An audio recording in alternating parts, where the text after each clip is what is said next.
We can have a reading meeting here from federal finance and other. The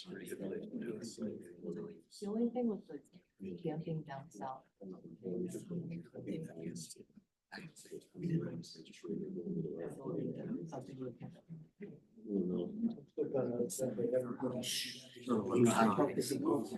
Yeah, it's.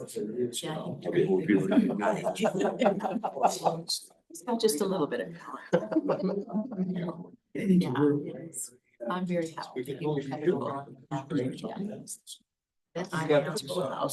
I mean, what we're talking about, like, those just, beautiful, I do. Being concerned that people wouldn't see it. Okay. Well, thank you, everybody. Today is November 19th, 2024. The Mills County Zoning Board of Adjustment. Can I please get a roll call? Pat Collins, Here. Ben Golka, Here. Corey Lake, Here. Jennifer Warren, Here. Heather Gentleman. Online. Gentleman is online. Okay. Can I get a review, action, and approval of the current meeting agenda for November 19th, 2024? Motion to approve. Okay, do I have a second? I'll second. Okay, second. Can I get a review, action, and approval of the previous minutes of, I believe, last month? Got a motion? Second. And a second. Okay, thank you. All right.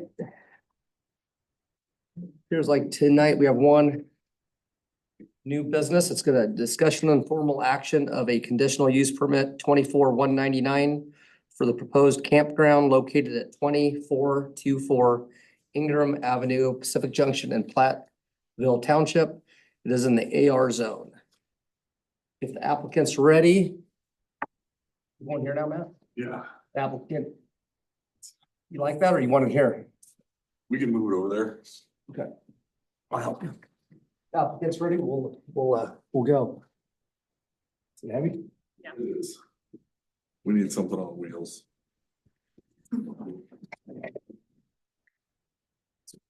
Yeah. Yeah, Jen. Cost money. Yeah.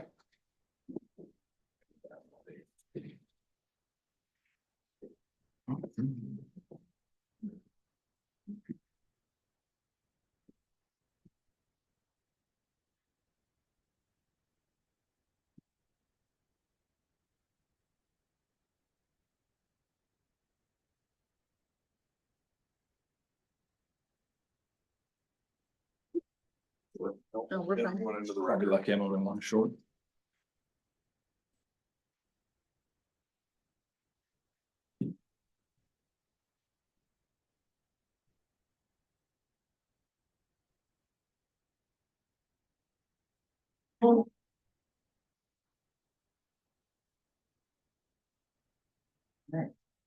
Oh, you know what, you gave me two, you said you were one short. No, No, we're good. I got him. Okay. Oh, Heather. Okay. Okay, if that applicant's ready, you can give us a presentation. Just a reminder that during the presentation, he's just presenting to the board here. So no public comment, don't address anybody in the audience. Thank you. All right, I have drawn up what we'd like to do down there off of Ingram. We've hired Snyder and Associates to lay out a eventual 12-spot campground. Laying on the ground that was formerly my mother's. As you can see, he's laid it out. We did the perk test. I also brought what Matt Scott proposed for our septic system would be down there. Formerly there was a sand point that isn't adequate for what we need for water, so we also are looking into a proposed well at the other side of the property, be the southeast corner of the property. We have taken down a couple of the buildings that were there and graded the ground up, removed some of the old fencing to kind of try to spiff up the property a little bit. Proposed concrete pads with concrete awning for where the picnic tables and stuff are gonna go. The road proposed at this time would be rock to begin with. Every spot is gonna have power, water, and then a line to go into the septic system. So there will be what they call full hookups. And there's not a lot of them in the Omaha metro area. Obviously, there's a couple down here in Mills County already that are very successful. And with our campground at the river, we always get a lot of people looking to stay long-term, and that's not allowed on the flood zone anymore. So we just started keeping over the years.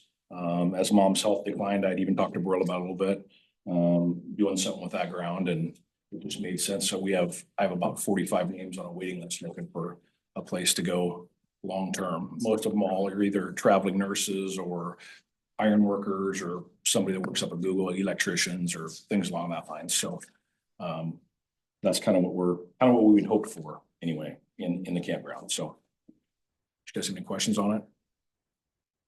So you've got a set of engineered plans. How big of an area, how many acres is it? I think the total, there's 6 acres total in hers, but I think there was only a little over 3.5 here. That includes up over the berm to the creek.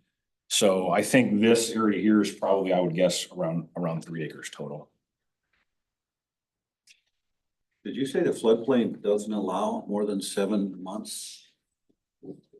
On the river basin, over the levees. Over the levee? So they allow you can keep your camper there, but you can't have anything permanent. They can't live there. So like Minnell's Landing, our campground, which is Lincoln's Riverview Acres, and then I would assume the one down at Bartlett, the Wilds. Nobody is supposed to have permanent residence there. It's supposed to be for recreational use only. And obviously, and you can't have full hookups. You can't have any water fixtures in the ground. We can't have any type of septic system in the ground. A long time ago, they used to put barrels, 55-gallon barrels with rock in it and kind of use it to divert some gray water. They don't allow any of that anymore. And they're very minimalist with this as far as that goes. I think we can get permits for new stuff, but it has to meet with DNR regulations. I meet with Allison Mans on occasion, and I think I talked to Brett Martins this week. This will require a floodplain permit, which is very similar to what we've already done and turned into the county, into the state.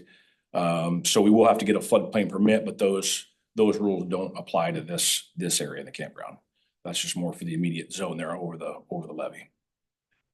So when you're saying long-term, like what's your thought process like? So we serve from Lincoln Logs, we service about 11 campgrounds, and a lot of these people will come in for 2 or 3 years at a time. We have 3 guys that have been at Malvern's campground the last 2 summers that have looked for long-term places.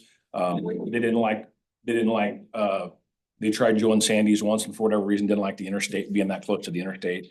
So they moved over to the Malvern campground. That closes down November 1st, maybe, I think. And so they pull their campers back. They're only here for a week at a time, every month. I don't know what they do up here for sure, some sort of, then they go back to Arkansas for the other 3 weeks and they come back and we'll pump the camper once a week. But for me, something like that would be ideal. They're looking for a safe place to park their camper. They're not going to come with a bunch of extra stuff, 3 cars and things of that nature. You know, they just need a safe place to park their camper, and they would like to have full hookups. Obviously, it's not ideal to have me have to stop and pump their camper out if we would miss them or something would happen. Then you show up to use your camper for that week and you're full, and that obviously isn't ideal. So most people that are staying in their camper, living in, a lot of these people use their per diem that they get from their job to help, that normally used to pay for a hotel room. Now they put that money towards a camper and they live in it when they're away from home. And like I said, sometimes that's, years, just depending on the projects. Obviously Google's a big project. They got a lot of long projects slated. And as I stated, I don't know, a year or 2 ago, maybe I talked to a guy, and the Omaha Metro has a very small number of full service spots, which is water, power, sewer, without having to move your camper. And a lot of other towns, Oklahoma City, I think there's one down around Kansas City. They're building one up north of Brookings, because I don't know if it's Google or Amazon, something went up there, and the one campground's 100 spots. So the Omaha Metro is very short of spots like that these workers that come in are looking to stay. So.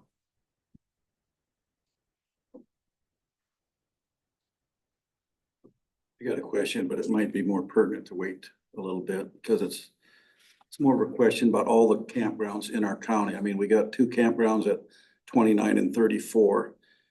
And it's like every owner, and I actually called the Mills County Sheriff Buttercut today and talked to him about it. And it's up to the owner of the campground how long they can stay and how long they need to renew. Mhm. And the sheriff's department doesn't really know who's camping there. It's just up to the owner to be responsible for that.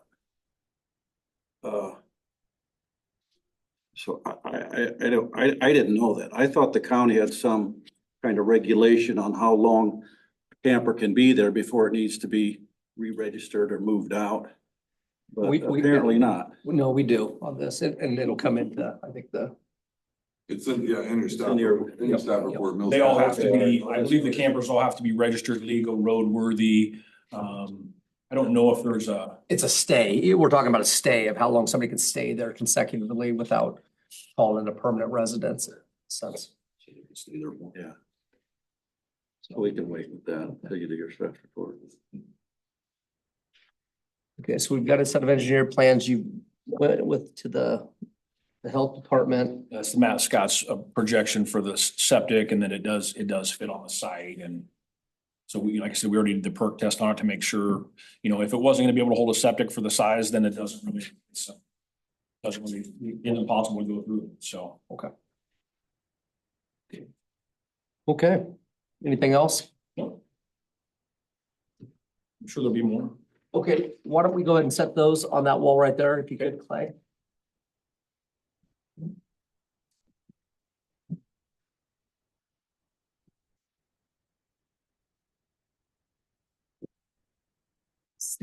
Yep. Now we're going. At this time, we're gonna go into public comment. Please come, state your name, address. Please address us, not the applicant. So at this time, we're ready for anybody with public comment.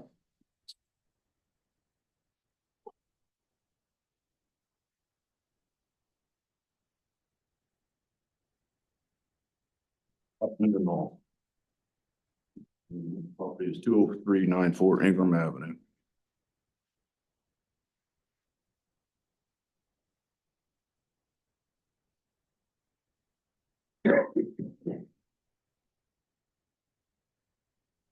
The adjacent neighbor. That's right next to it. Yep. Okay. Few questions. First off, why do we need another campground? We got 3 within 3 miles. None of them's full. I mean, and I definitely don't want to look out every morning, and look at a bunch of tin shacks. Then, you hauled in a bunch of dirt, raised the level. And, Iowa Code 468-621 prevents a party from diverting water outside of natural drainage onto other parties. So we put in, I'm guessing 18 to 2 foot of fill. The other question is, where'd it come from? We was told it came from off at Air Force Base. Was there a permit to bring it in? We don't know. Is the dirt contaminated? We don't know. If so, the DNR should have been involved, and it would have involved a USDA permit. Did the dirt that was transferred pay the Mills County Soil relocation permit? And if the water from there should drain into Pony Creek, then it's required to have water's a US 404 permit. Then we have a Iowa private nuisance law. Chapter 657, dust, noise, quiet, and loss of enjoyment of personal property and no privacy. Then Iowa laws, the way they are set right now, is forcing sex offenders, pedophiles, all to live in these campgrounds because it's not a permanent resident. I don't want it next to my property with my grandkids. Then another thing is the decline in property values. I mean, who wants to live next to a campground? And another thing, why do we need to change zoning laws for one person and make everybody else in the area miserable? I mean, takes away the scenic Lois Hills on the way to Glenwood. You know, we got enough trash out that way, so. Anyway, That's what I wanted to mention. So, Thanks, Ron.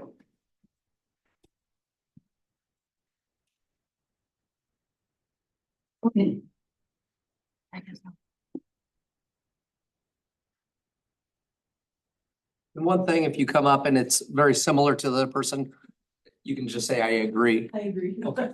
No, I'm actually Cindy Dorr. I live in Pacific Junction in the town. I'm actually speaking on behalf of my parents, Ron and Faith. They live at 20318 Ingram Avenue. They did submit a letter to you today. I'm not sure if you have a copy of that. So much of what I say will be reiterated in that. So a little bit different from, I'm not going to be able to quote any codes or any laws, anything like that. I think just from a neighborhood perspective, I think it really does detract from the neighborhood. Right now, it's kind of a close-knit community of basically 4 residences on that road. It's a safe place to be. All of the residences are fairly close to the road. Kids, animals can be out there without any trouble. You all of a sudden add in 12 more properties. We're looking at, quadrupling the number of people residing on that road. You're going to encounter all kinds of issues. There's going to be noise pollution. There's going to be light pollution. I think just the traffic on the road is going to be an incredible nuisance with all of the dust. And again, just the safety factor. I think there's going to be a lot more law enforcement called out into the area because there's just going to be more nuisance calls. There's going to be criminal activity. There's, I can't say for sure, but just typically when you're dealing with a more transient population, they don't have that invested interest in the area like people in a real neighborhood actually do. Obviously, some of these things may not come to fruition, but overall, it just detracts from the aesthetics. It detracts from the feel of the area. It's no longer that agricultural residential. It becomes this commercial trap that just, it is going to detract from property values, I'm afraid. We're just worried about what the problems that it might bring in.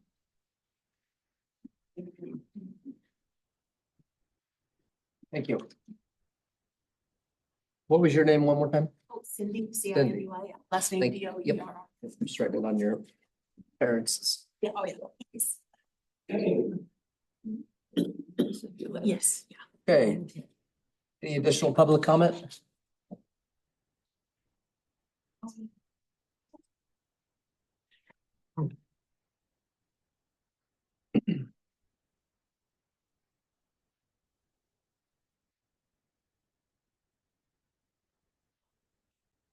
I am Julie Simmons, my husband Tom Simmons. We live at 20382 Ingram Avenue, which is one house down. I sent my form in already because I didn't know if I was gonna be able to make it or not. So I'm just gonna kind of read off this if that's okay. We have lived in this at this address for about 20 years. We bought it to retire to because of its vicinity to both Civic Junction and Glenwood. While being far enough away for privacy, seclusion, and quiet, we are very disturbed that a campground is being virtually one house over from our property. As it is now, or had, we had porta potties visible on the road across from this particular property for a long time. So if you were driving down the road, you saw porta potties. And it was kind of what we consider a huge eyesore. Not what we want, people visiting us to see. So I have no doubt that a campground is going to be 100 times worse. Okay, so I'm going to go into my reasons why. Our house and property values are going to diminish substantially being this close to a campground. The road was not made for continual large vehicles to be on it. There is also a mud concern during rainy times. That road sometimes is hard to negotiate. There are several families with kids that live on this road, which will be dangerous to them if we've got campers going up and down there. And it's also a school bus route. The school bus has enough trouble trying to find a place to park and back up and get in and out of there. Okay. When it's winter and it's icy, the kids have to walk like, maybe a mile down to the end of 195th and Ingram because the bus cannot make it in. So again, I consider that a dangerous concern for my grandchildren that live with me. As stated before, there's a high likelihood for vagrants, transients, and pedophiles staying there because they can kind of hide out there without anybody knowing any of the better. Right now, there's no turn around for a large RV or camper. All that is personal property. The county would probably have to repair the bridge adjacent to this property as it right now is unusable and in total disrepair. So you have now a big hazard right on that bridge, big gaping holes in it, certainly not safe. And I would imagine that there's gonna be should be at least one way in and another way out. That would be my thought. We bought this property for its quiet and seclusion, not to have a campground as a neighbor. We have questions about where a septic and dumping station would go with the creek so near. There'll be trespassing from the campers. Porta potties right now, as I said, we're in plain sight. They are not now across that property. Additional fencing of neighboring properties would have to happen to keep trespassers out, which means we'd have to put up more fences, newer fences. It is our understanding that dirt was brought into this property from previously flooded land. Okay, again, don't know, but it's a huge concern. We have children, okay? We also have pets and some livestock. So again, huge concern. As I said before, this is a school bus route, which means there are children present. And some of this was kind of answered already, but will this property house long-term campers? Will children be enrolled in school? The school bus has a difficult time now turning the bus around. The same would be said for campers and RVs. Drainage of the property has already been changed due to the dirt that has been added. More drainage situations will likely develop. Will the RVs and campers be tethered and secured? Because if we kind of live in a high wind area right there. I know I'm constantly having to replace roofs because it's pretty bad. So, you know, we're gonna see flying pieces of campers. And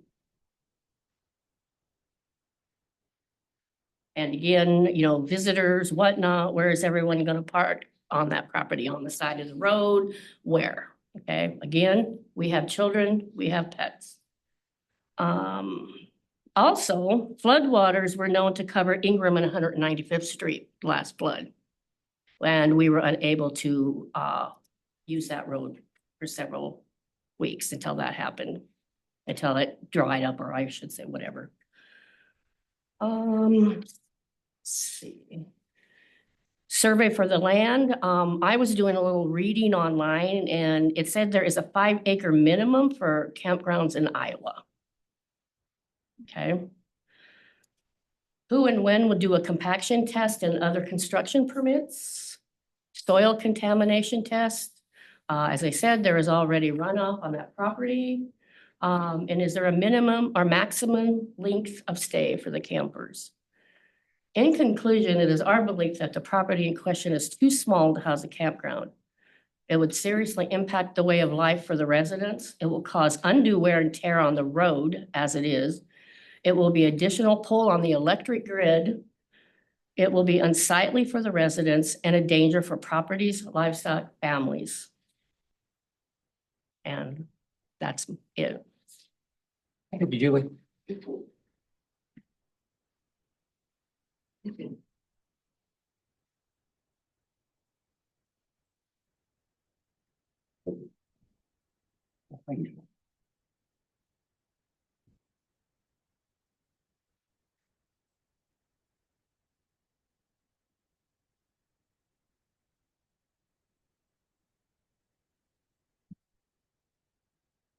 Okay, is there any more additional comment?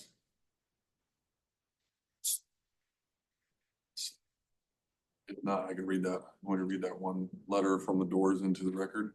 Because the Simmons also submitted a letter. And Cindy kind of spoke to the points of the door one. Has everybody had a chance to look at the door letter? I have thoroughly.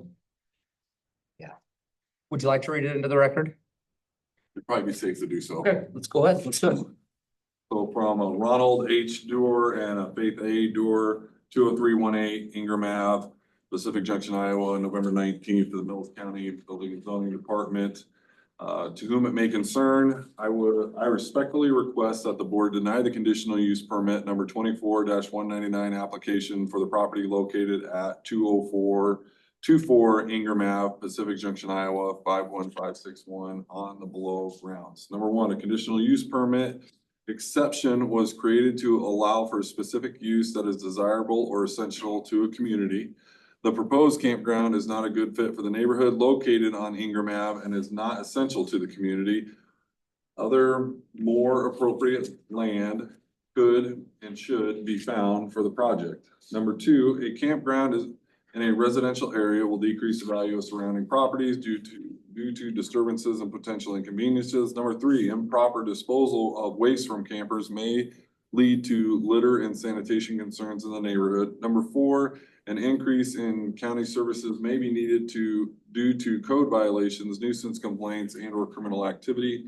Number five, increased foot traffic as well as vehicle traffic may cause an increase in safety concerns, particularly at night. Number six, artificial lighting at the campground and on campers will increase light pollution in the area. Number seven, the additional traffic on Ingram Avenue created by the project will be detrimental to the neighborhood, potentially overloading local roads and creating parking issues. Currently, the area is comprised of close-knit neighbors who know one another and are respectful of each other, creating a community where children and pets may play in the yards that abut the road. Additional traffic on the road will create an unsafe environment. Increased traffic will also generate more dust, negatively impacting surrounding properties. Number eight, such a project may increase fire risk in the area. Number nine, increased noise from generators, conversations around campsites, vehicle movement, late night activities will disrupt the quiet of the neighborhood. Number 10, the aesthetics of the neighborhood will be negatively impacted. A campground does not belong in a residential area.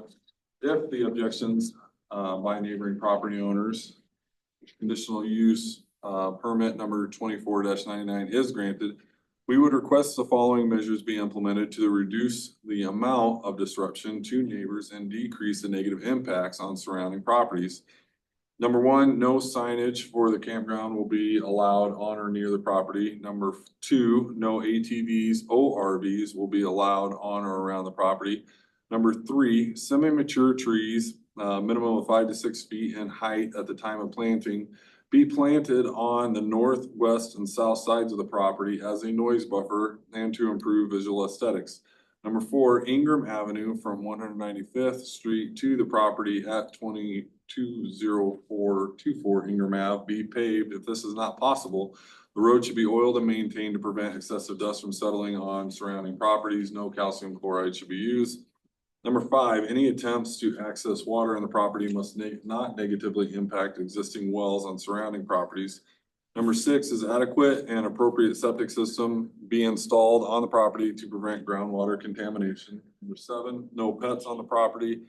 Number eight, a 15-mile-an-hour speed limit be enacted and appropriate signage be placed on the road. Number nine, no parking or overflow storage allowed at the end of the road on the south side of the property. I sincerely hope you understand the negative impact this project would have on the area and proceed accordingly. Mills County is known for its picturesque scenery, close-knit communities, and a people-first style of leadership. A campground may generate income for the county, but the property located at 20424 Ingram Avenue is not the appropriate place for such a project. Sincerely, Ronald H. Doer and Faith A. Doer. Thank you, Ben. Okay, at this time, we're gonna move into staff report. After staff report, we'll have board discussion. On the staff report that we submitted to the board in the first section of it, where it's the Mills County zoning ordinance, I did want to address just what you were talking about. Mr. Collins, with the standard campground versus an extended stay. Mills County does have that defined out in those two different areas of that. And for the extended stay campground, which is what this would be under, is it's defined as an extended stay campground. These facilities are set up to provide a camping or parking sites or spaces for recreational vehicles, recreational trailers, and tents for those individuals using the recreational area for services intended. The recreational vehicles, recreational trailers, and tents which accommodate each of the users shall not be allowed to stay for more than 180 days within a 1-year period. This is not intended to provide any type of temporary or transient housing for individual use, and no manufactured or modular housing unit would be allowed. Now, the standard campground defined by Mills County, this facilities providing camping or parking areas, incidental services for travelers and recreational vehicle tents, which accommodate guests or visitors for no more than 7 consecutive days during a 1 period on there. And they are, you know, in our zoning ordinance, it's all about intensity ratings on there. And this is an intensity rating of an M, which is moderate. On the second page of the staff report, I did highlight an area for you just to show you that it is in the agricultural residential area. Ingram Ave, the road system on there, Ingram Ave is a gravel road. The driveway to the property, it's approximately 2,250 feet from a paved road. And we did seek out comments from the engineer's office, but we did not get any back from that, So for the staff recommendation of it, it is a listed conditional use in the ag residential area. And so the recommendation would be to approve the application for a conditional use extended stay campground with the following conditions. Number 1, that the applicant would submit a site plan to the building and zoning office. Number 2 is that the applicant will secure state permits for the electrical work. Number 3, the applicant will work with Mills County Environmental Health to obtain a permit for a septic system for the site. Number 4, the applicant will meet with and give a tour of the site to the fire department before the site opens, and each year after, providing information to the building and zoning department. Number 5, that the parking will be established with an all-weather surface and meet accessibility requirements of the International Fire Code, Chapter 16.04. And number 6 was that the sites be limited to 7, because that was on the application that came into us at the time. The site plan obviously now shows, I believe it's 12 sites on there according to the plan with the Mills County Environmental Health, estimated numbers, which would be 12 campsites. And it's based on the following finding of facts. The subject, number 1, is the subject property is located in the Class AR Ag Residential District. The zoning ordinance adopted in conjunction with the land use plan stipulates that a campground is a permitted conditional use in the district. Number 2, the safety of the campground is in the best interest of the public and of the property owners. Structures and roads shall be permitted by Mills County and constructed to the code requirements. Number 3, fire and EMS service to a rural environment is challenging, and in a residential situation, and even more so in a commercial use environment, volunteer fire and EMS must be engaged to ensure safety. Number 4, health and sanitation is important for the site like this, and therefore sanitation facilities will be permitted and inspected by Mills County Environmental Health. Thank you, Matt. Okay, we're gonna go into board discussion at this time. This is just kind of for the board. I know it's gonna be tempting for people to talk and speak during this time, but it's just for our board to kind of discuss. So this time, we're gonna go into that. Heather, are you able to hear us? Yes, I can. Okay, can we turn that up any, or no? Probably not. That's okay. We don't want to listen to it. So, okay.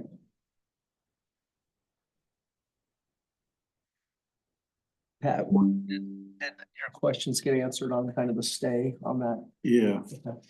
On number 4, Matt, it's inspected by the Mills County Environmental Health. Is that a yearly inspection then?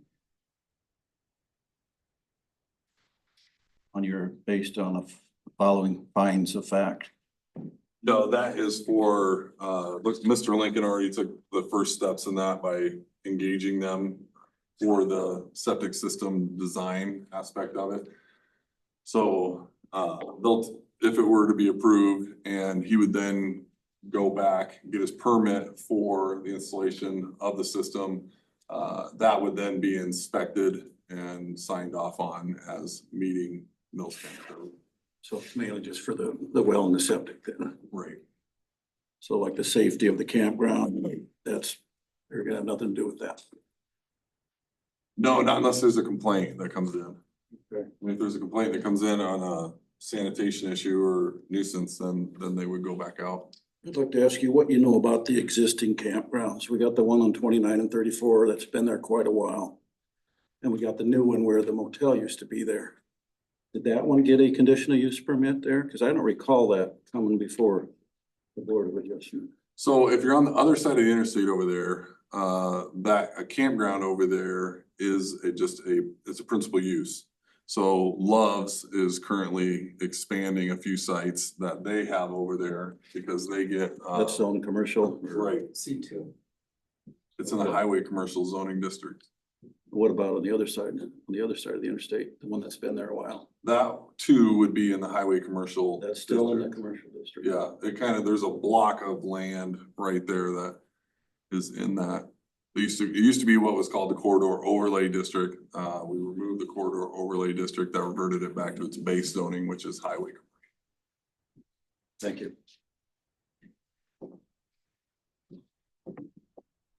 Well, as I said, I talked to the sheriff at the Mills County Sheriff, and I asked him a lot of questions because there's a lot of gray areas about campgrounds yet.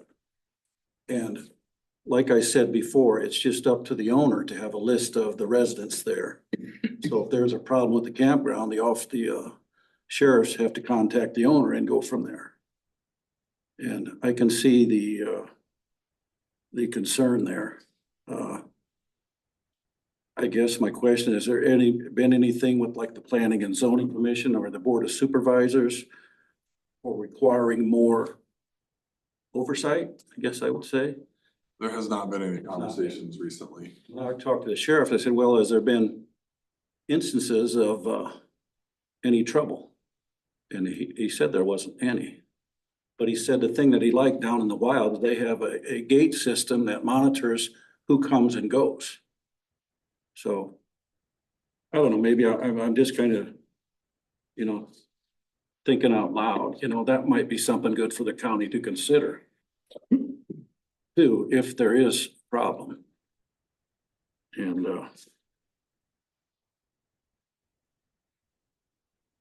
yeah. That's all I got right now. Ted? The question I have is the first gentleman that spoke, read off a list of several permits. And the question is whether they've been acquired or were needed. As far as where the dirt came from, runoff, whose responsibility is it to see which one of those permits are required and if they're met? If dirt was recently hauled into the property, I do not believe that we had a grading permit submitted to our office for that, and there should have been a grading permit through our office for that soil to be placed there and that ground to be elevated on there. When it comes to runoff issues on that, the DNR, if you're diverting water and you're pushing it off onto your neighbor, then what you've changed the course of action like that, then we have you call the Iowa DNR, and the Iowa DNR comes down and checks out all those stormwater issues. Now, the history that I've had with any of the 404 permitting and things, if you're in the creek or you're messing with a waterway, then you'd be going to get a 404 permit. But on this side of the levee, depending upon what that levee is rated for there could be special permitting that is needed a certain distance from that. But that would take further research on my part to find out if that's the case on that levee. I know that there are some, further up north that you have to be a certain distance back from. Because I would feel this would all need to be met before the okay was given. I mean, if he brings the dirt in, they grade it off, and then they come in and say it's wrong, it's a little late to try to change it. Understand what I'm getting at? But I believe it still has to go through the Mills County engineer, which he's hired Schneider, and Schneider is gonna give a set of plans to the Mills County engineer, and the Mills County engineer is gonna deem if is appropriate to the grades and lines of, without asking him again, going through those projects, they kind of check off all those boxes as it goes through the DNR permitting and those types of things. Is that a requirement right now currently? Well, Meaning that it's going through the Mills County engineer for any type of grading or construction project.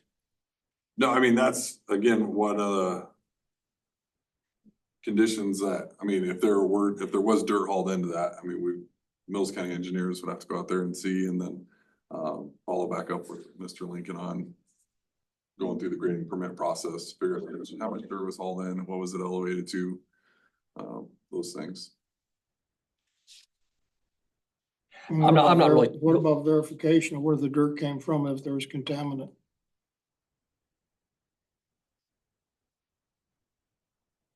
Again, if it gets buried and they find out later on it's contaminant, it's a little late to go back and change it. That is true, but if you are sometimes that's referred to as like land farming, right? If you're hauling out contaminated soil and you go and you take it and you dump it somewhere, wherever that site was that was contaminated, especially I would say if it was from off at Air Force Base, you're not hauling any contaminated soil from that and knowing that it's gonna go get dumped somewhere that there's not already approval for it to be there. So, I'd be surprised if that was the case, but I'm not saying it hasn't happened in the past, but it's any more those actions like that, especially if it's coming from a governmental site, is very well controlled. I would agree with that. A lot of these things, and I appreciate all the comments that were made. A lot of these things aren't pertinent to the board that we're on as far as what laws and stuff we can do with the DNR and what we're able to do with any of Iowa code. What ours is there's a planning and zoning committee that sets up the rules and regulations, and we go to enforce them and put any stipulations on them if needed. One thing that I would like to remind people, and I don't know, I was going through my phone to find out what else is allowed that a person wouldn't need a permit for here. And you would not need a permit at all, and there would be no type of public comment. You could do a mobile home park in this exact same area. You could also do a manufactured home park right in the same area. So there's without a permit, without a special use permit.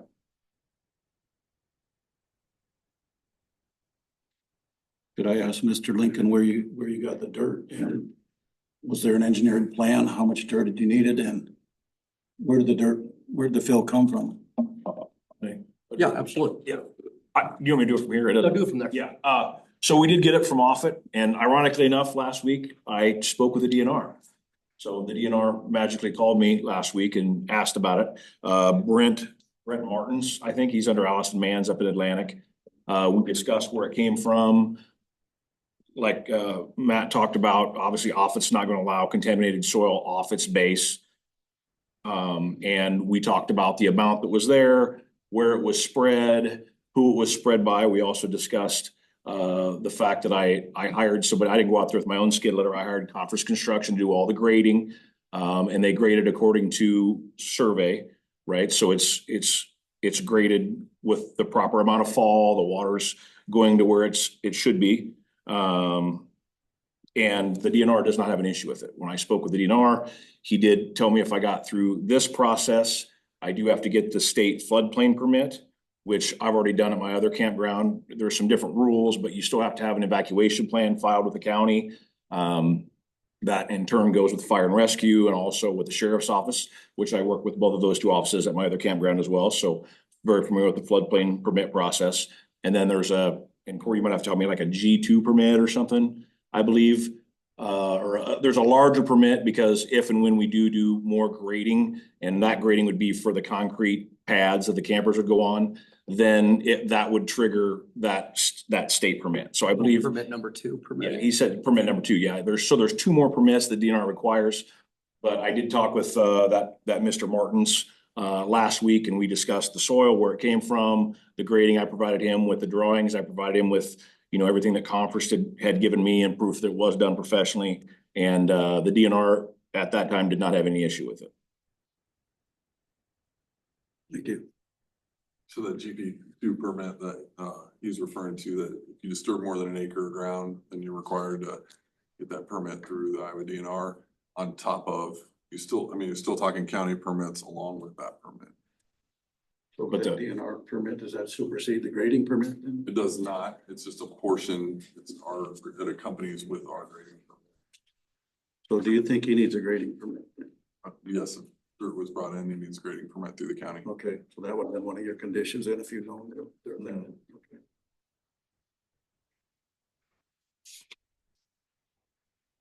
I have a question, Clay, on the, I'm gonna find the, if I wrote it on.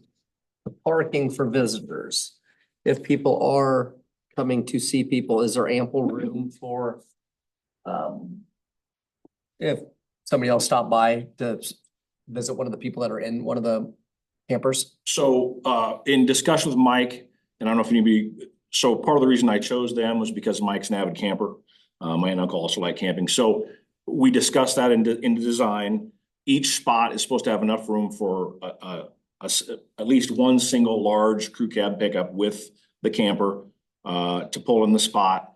I don't remember how wide the road is. I want to say 15 feet, Corey, maybe 15, 16 feet it says on there. So they're supposed to be a little wider on design. Obviously in a perfect world, we wouldn't have a whole bunch of extra. The idea is not to have a whole bunch of extra cars, but there should be plenty of extra room for temporary parking on the rock surface, roundabout, whatever you want to call it, in the road. Storage on this lot wouldn't be allowed, Matt. Would just be the camper, so we're not able to store trailers of wood and various items, kind of like just as a storage area, Right. would not be allowed. No, we're not talking decks and things like that, storage sheds. Yeah, just crap, that could be laying around there. It's, Right. it's a camper, a truck, and on a concrete pad. Yeah.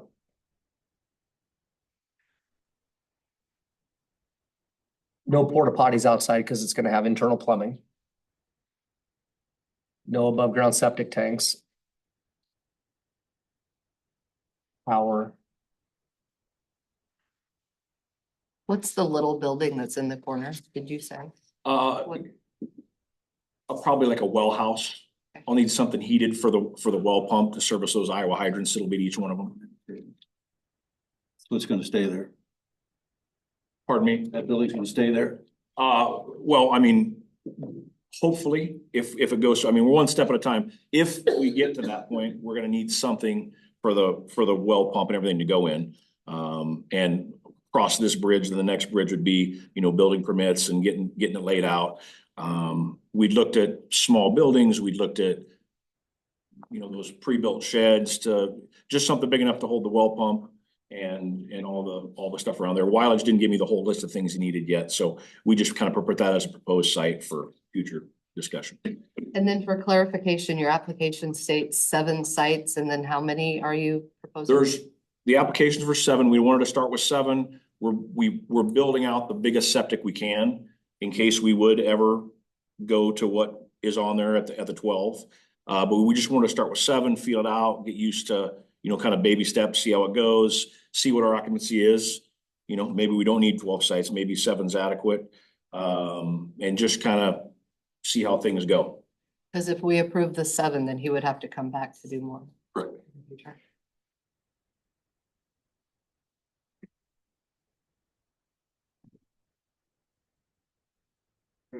I don't see how we can say no. I mean, this is allowed in our zoning.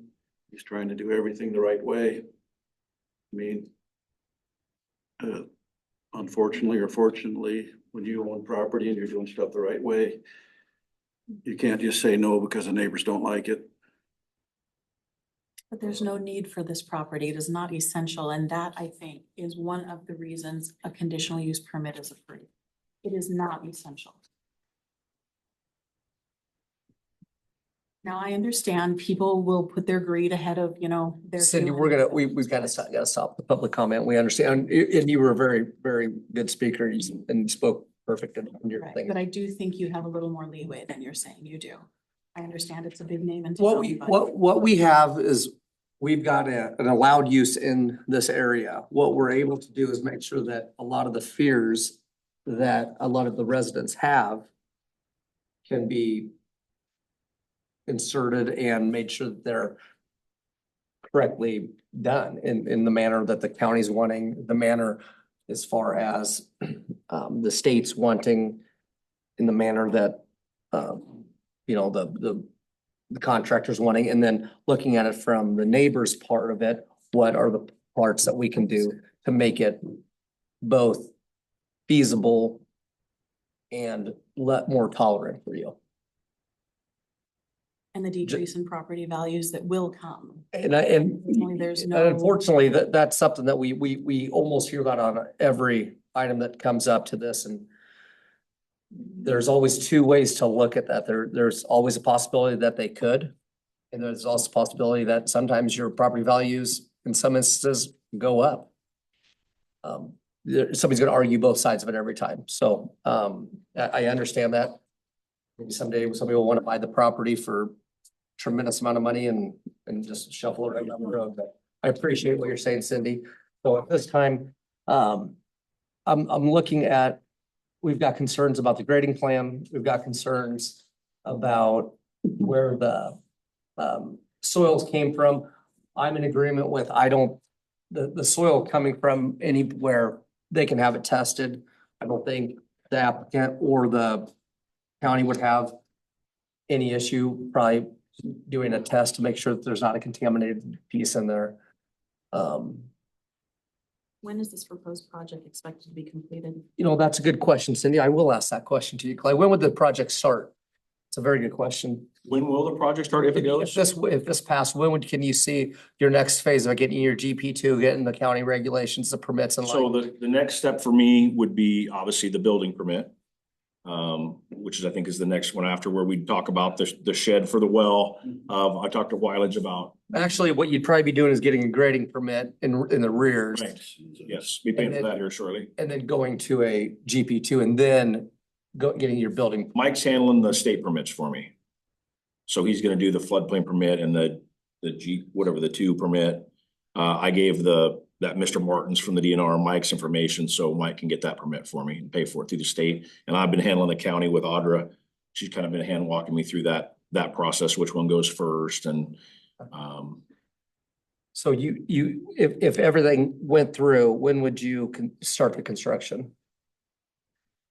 Yeah, I mean, as soon as he could get the rest of the stuff laid out and surveyed where the different sites are gonna be, flag off all that stuff and get weather allowed. Spring. As soon as is what you're possible. thinking. A spring start, spring. I like spring occupancy. We'd like to be occupied by May, if possible. Like to be what, I'm sorry? Occupied, like have them. Oh, May finished. May complete. Okay.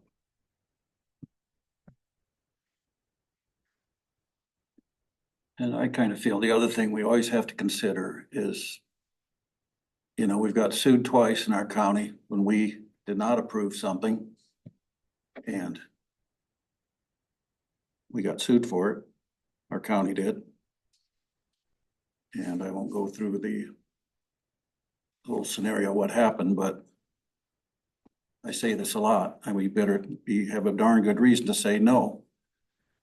If this is allowed in our county and they're doing all the right procedure. Did we make them do or suggest a fence around? Well, I was gonna talk to the applicant about that. So on that property, on this, and I'm trying to get my bearings straight. I apologize. I don't know where everybody's at on this. I do think it'd be appropriate to have some type of a visual barrier I believe it'd be a north-south barrier would be the most important, I believe. I think your property butts up to the hill. I would think they would say north, and then west, most likely. West. Because the Mendenhalls is on the west, the highway. West, I apologize. West is west. So I do think in the Doors letter, Ronald and Faith brought up a couple of good points in there on we've made this as a condition before where it would be no ATVs, no UTVs, no firearms. And then also that a landscape buffer on that west and north side of the property be established along with the fencing of the property.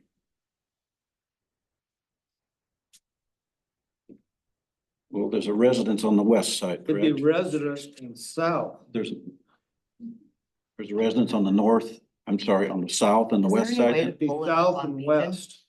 That's what I said, not what we got. This is going on. I mean, if you look on your,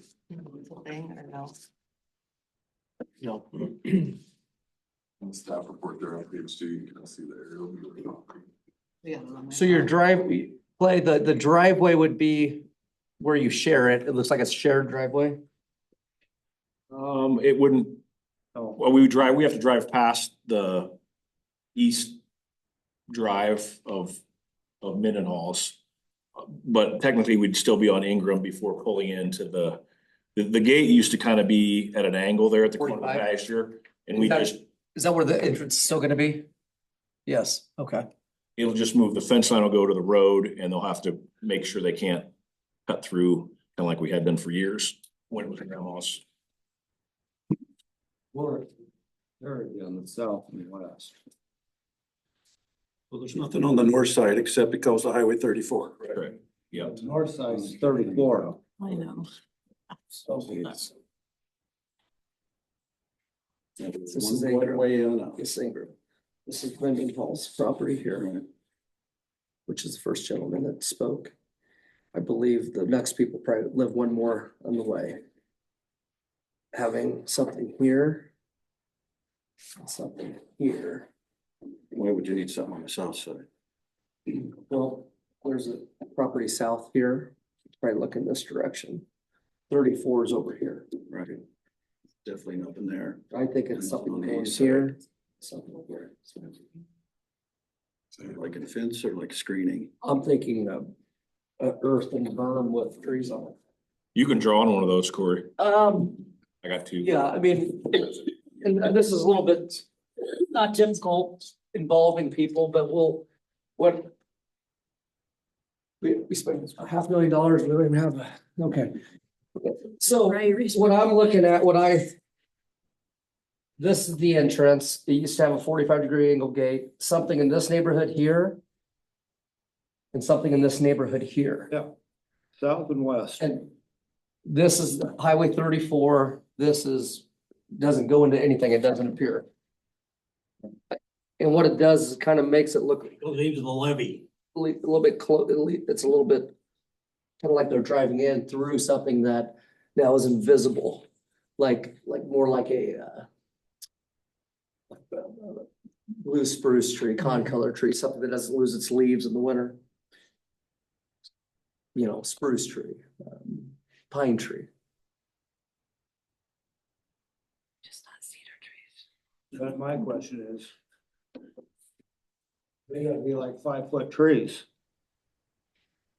Yeah, they'd have, well, I think the real key, once you saw the direction of the DNR is gonna move the water to. Right now, it looks like it's kind of coming through here. But it needs to go over here, it appears. If, the one that shows the grade, Yep. it is supposed to go up to the highway, and that's how Conference did it. Cause it used to pool kind of in the west middle, back when it was a feedlot. It pooled down in there around where the power pole is. Okay, And so they graded it, so it's supposed to go to the natural floor there to the north up by the highway. Is this have a natural drainage ditch here that goes along Highway 34? Mhm.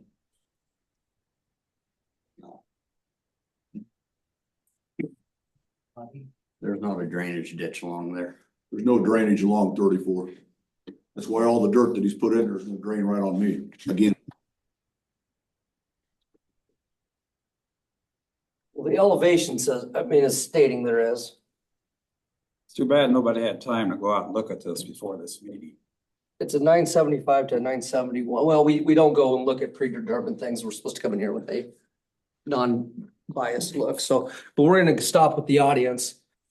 I'm trying to help the situation out, not cause an issue. The grading plan that's gonna be achieved by the Mills County engineer, and if you hire Schneider to do the grading plan, they're not allowed to dump water onto somebody else. So that's gonna rectify that issue. We're looking at an issue that we can control, which would be a screening type issue. Hey, Corey, can I jump in quick? Yeah, go ahead, Heather. So since we've got some questions up in the air that are outside of us, I'm, the grading and the water direction change and everything, I would like to suggest we table this and get, a report back from DNR and the engineer, especially since there is so much concern over the little bridge there, saying that it's already stressed. I feel like we should get the engineer out to look at that. I mean, I would more than just for this campground, it sounds like it could be a hazard for the residents there. And then, putting more traffic over it's not going to be good anyway. A few other things that I had to add. I heard Matt mention about the no ATV, UTVs, firearms. We also had a no alcohol with that, I believe, for the previous campgrounds. And then one thing in the other letters that I saw was regarding pets. State campgrounds usually they have to be on a 6-foot leash or chain. And we should also add that they're not allowed to be left outside without their owners present. I think that's all I have. Who surveyed this? Surveyed it? Yeah, was this Schneider did it? Yes, Schneider.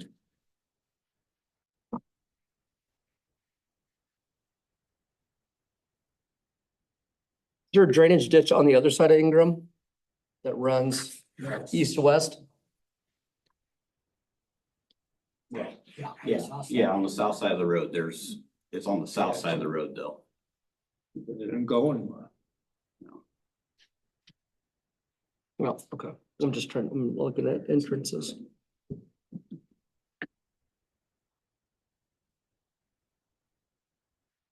What the board could do, and I know that you haven't done this in my time that I've been down here, is you can go next month and we can do a site visit to the property where you can walk the site. I know it'll be, December. Sure it'll be beautiful weather to do so, but it can be done where you go out there, tour the site, and then you can come back here and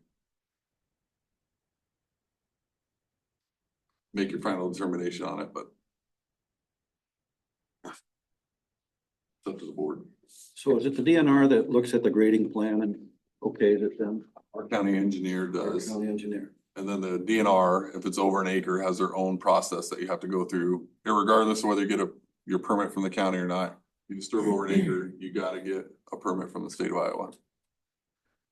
And as you said, Corey, they cannot run water off onto somebody else. So with the DNR and everybody doing the grading, if it was wrong, they would have to come back and regrade it. Correct. I don't think that's an issue. No, I'm just trying to rest concerns over. And then as far as the bridge goes, that's up to the engineer. Yeah, the That's bridge has nothing to do with this. And thank you, Heather, for bringing that up, but unfortunately, that has nothing to do with this board. So looking at Beacon and trying to zoom in on this, it looked like, so they don't have to cross the road No, to get to the campground? the bridge has been closed, I believe, for years out there, Oh, okay. since I was little anyway. Is this? They built 34. It's been closed since they built 34. Is this what? It's been closed since 34. No, what were you gonna ask about the This map? is Dale Howard's. Yeah. The cars? Not the next property to the east then, Yeah. or graveyard, whatever.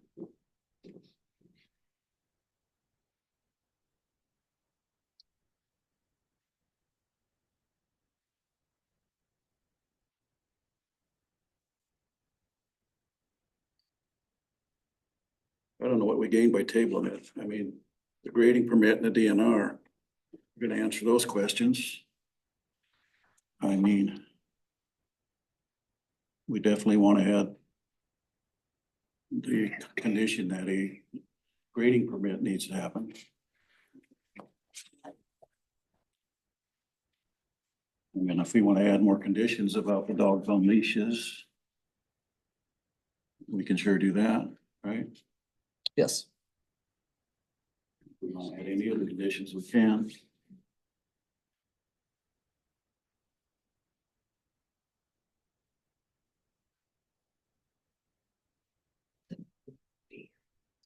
What's an ORV? I'm just curious. Oh, it's off-road vehicle. Oh, any off-road vehicle. Okay, side by side.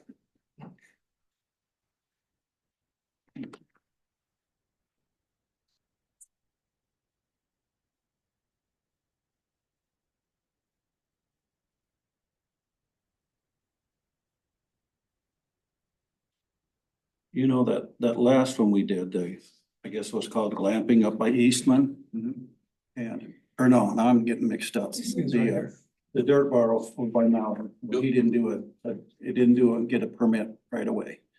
And now there's a 30-day inspection on that property. Correct. Is that a condition we could add to if we wanted to? This would be a bit different because that was resource extraction, major amount of dirt left the site. And so they had some really big reconstructions to do out there to get their protection measures in place. So it's not something that's smaller like this. I don't know that you would necessarily get somebody to go out there and do a 30-day follow-up inspection. Yeah. Well, you can request that you get the initial inspection from the Snyder to go make sure that if there, if there's to their grading plan, that their protection measures are in place and things are done appropriately.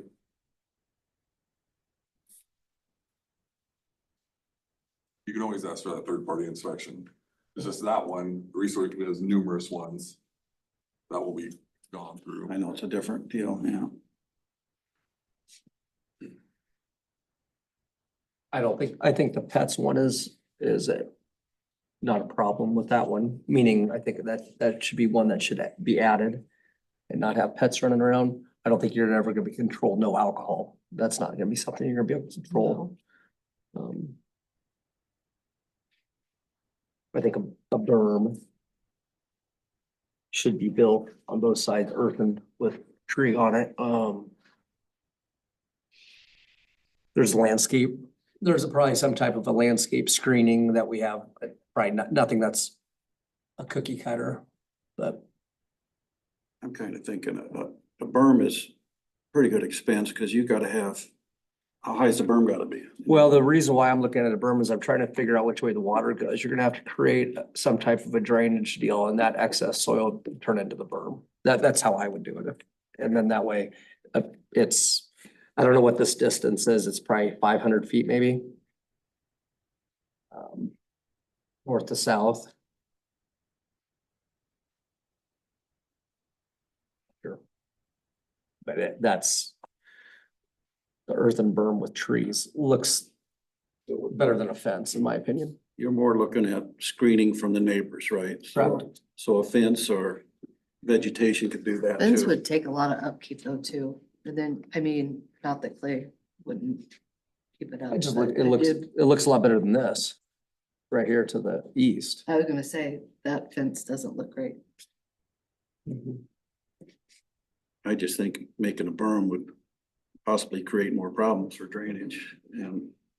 Well, again, like. I'm trying to create it to where it makes the drainage not, Into it's a if grade. the berm's here, it's gonna solve, if as long as it can go somewhere, it'll solve